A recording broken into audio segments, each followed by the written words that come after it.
안녕하세요. 여러분들의 고민 다 처리해드리겠습니다. 저는 오토브라더스의 처리처리 김병철이 실장입니다. 우리는 대부분 무엇인가를 빌려서 차량을 구매하거나 이용을 합니다. 할부는 돈을 빌리는 상품이고 렌트는 차 자체를 빌리는 상품이죠. 돈이건 차건 무엇인가를 빌리기 위해서는 빌려주는 자 그들의 요구사항을 따를 수밖에 없습니다. 오늘은 금융사가 우리에게 무엇을 원하는지, 내 한도를 올릴 수 있는 방법은 또 무엇인지 여러분들에게 알려드리겠습니다. 오늘 영상은 특히나 재직, 소득 증명이 안 되는 분이나 사업자이지만 매출 증명이 어려운 분들에게는 매우 중요한 영상이니까 끝까지 시청해 주시길 바라겠습니다. 차량 구매가 어려운 이유 중 하나, 다수의 고객은 내 한도 밖의 모델을 원합니다.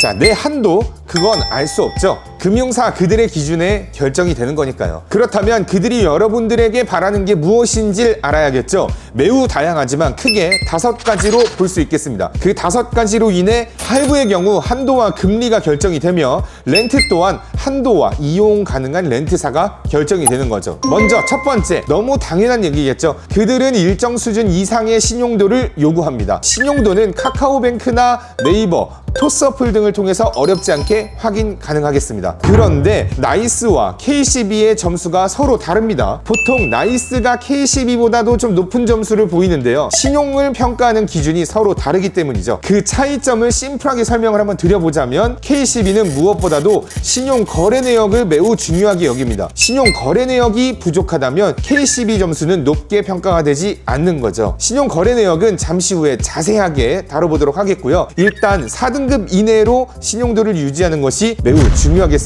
그런데 이 신용 점수가 모든 것을 말해주지는 않는데요. 특히 저연령자나 신용카드 사용 및 금융 거래를 하지 않는 분들께는 신용 점수가 그저 껍데기일 수 있습니다. 이어서 두 번째는 바로 신용 거래 내역입니다. 오늘의 가장 중요한 내용인데요. 금융사는 여러분들께 우량한 신용 거래 내역을 요구합니다. 신용 거래 내역 다소 생소하실 수 있을 텐데요. 이 내역은 보통 신용카드 사용 및 금융 거래 내역을 통해 축적이 됩니다. 그것은 개인의 상환 능력을 입증할 매우 큰 지표가 되는데, 내가 이만큼 잘 쓰고 잘 갚고 있어를 증명을 할 수가 있는 거죠. 쉽게 말해 내 소비 능력이라고 보시면 됩니다. 일부 금융사는 재직 소득 증명보다도 이 내역을 더 중요하게 보기도 하고요. 신용도가 껍데기라면 그 알맹이가 바로 신용 거래 내역인 겁니다. 실예로 경제활동을 쭉 해온 아버지는 5등급의 불안정한 신용도로 K5를 승인받았지만 신용등급 3등급의 사회 초년생 아들은 승인을 받을 수가 없는 이유가 바로 이 신용 거래 내역의 유무인 거죠. 그 해답은 바로 신용카드입니다. 외벌이 가정의 가정주부라 하더라도 신용카드는 발급을 해서 사용하는 것을 추천드립니다. 연말정산에서 손해보실 것도 없거든요. 그리고 신용카드에 대한 안 좋은 인식을 지닌 분들은 그 인식을 바꾸셔야 됩니다. 이 영업 현장에서 만나뵌 신용이 한번 망가져본 분들의 다수는 신용카드를 사용하지 않으시는데요. 그 이유가 신용카드는 위험한 것, 불필요한 소비를 유도하는 것이라고 생각하시기 때문입니다. 전혀 그렇지 않고요. 소비의 주체는 카드가 아닌 바로 사람인 거죠. 내 소득 대비 계획적인 신용카드 사용과 상환은 개인의 신용거래 내역을 축적시키고, 그렇게 축적된 신용거래 내역은 신용을 회복시킬 수 있는 가장 빠르고 완벽한 방법이 되겠습니다. 세 번째, 금융사는 여러분들의 대출 이력 또한 평가를 합니다. 다시 한번 말씀을 드리지만 이력입니다. 이력. 당장 갚아야 할 대출 원금만 보는 것이 아니라 여러분들의 과거 이력까지도 보는 거죠. 소득 대비 재직 증명이 어려운데 거기에 대출마저 있다면 금융사는 여러분들의 상환력을 절대 믿지 않을 겁니다. 특히 소득 재직 증명이 불가능한 분들이나 신용이 이미 망가져본 분들의 경우는 안정적인 금융권에서 대출 이용이 어렵기 때문에 저축은행이나 대부업에 손을 대시는데요. 그건 정말 치명적인 선택이며 유리한 금리 조건의 할부 상품이나 저렴한 견적의 일반 렌트 상품의 이용이 불가능에 가까워집니다. 여기서 중요한 것 또 한 가지, 카드론이나 현금 서비스 또한 조심하셔야 되는데요. 마치 금융사가 여러분들의 편의를 위해서 만든 아무 문제없는 상품 같죠. 빌리는 액수도 그리 크지 않고 빠른 시일 내에 상환이 가능하기에 대수롭지 않게 생각하실 수도 있는데 아니요, 절대 그렇지 않습니다. 진짜 공포의 상품이죠. 카드론과 현금 서비스 이력 또한 금융사가 대단히 싫어하는데요. 만약 그 금액이 크지 않더라도 금융사는 속 좁게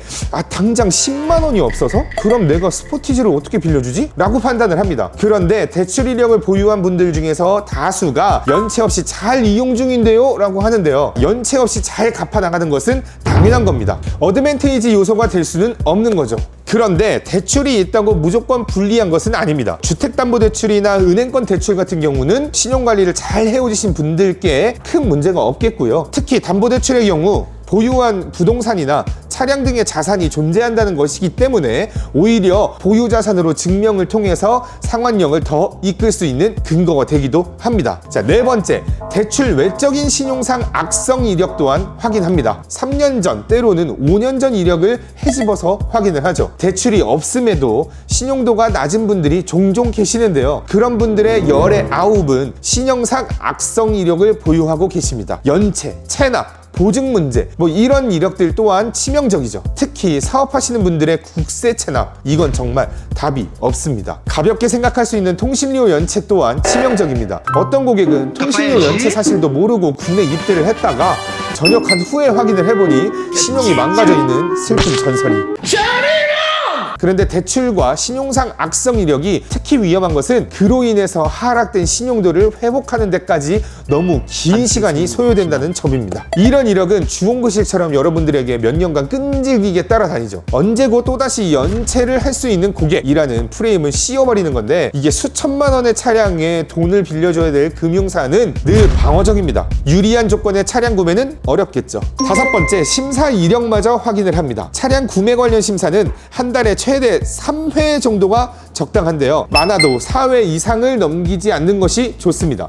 과다조회자로 분류가 될 수 있기 때문이죠. 과다조회자가 되면 차량 구매가 불가능하며 그걸 푸는 과정과 절차가 대단히 번거롭습니다. 그런데 일명 심사뺑뺑이라고 고객의 심사권을 다 소진시키는 딜러들이 여전히 존재합니다. 고객을 어디로도 가지 못하게 잡아두는 매우 추잡한 영업 형태인데요, 물론 심사를 권하는 것 자체가 잘못된 것은 아닙니다. 인기 차량은 여전히 대기기간이 길고 장기 렌트사가 확보한 차량은 여전히 극소량이거든요. 차량 구매가 속도전인 상황이라 내가 원하는 차량을 선점하는 방법은 빠르게 심사 승인을 받아내는 것입니다. 하지만 내 상황과 내가 원하는 조건을 딜러에게 명확히 알려 내게 적합한 렌트사나 차량에 대한 상담을 명확하게 받는다면 절대 심사를 여러 곳으로 받아볼 필요는 없습니다. 그러니 제대로 된 전문적인 업체를 상담 받으셔야겠죠.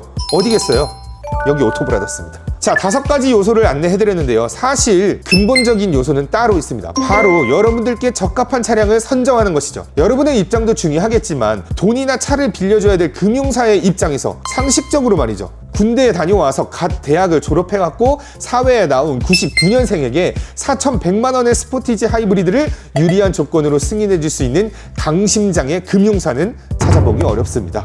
상환력을 증명할 수 있는 것이 아무것도 없으니까요. 하지만 1,600만 원의 캐스퍼를 승인해줄 곳은 얼마든지 있습니다. 개인 사업자를 운영 중인 7등급 신용도의 고객에게 8,700만 원의 GV80을 승인해줄 금융사 또한 찾아보기 어렵겠죠. 상환력을 증명하기 위해서는 7등급의 불안정한 신용도가 된 다양한 사유를 상쇄할 만한 그만큼 큰 매출이 증명돼야 하니까요. 또한 매출 증명은 고가의 차량을 유지할 수 있는 증명이기도 하는데요, 사실 그런 큰 매출을 증명할 수 있었다면 애당초 7등급으로 신용등급이 하락되지는 않았을 것입니다.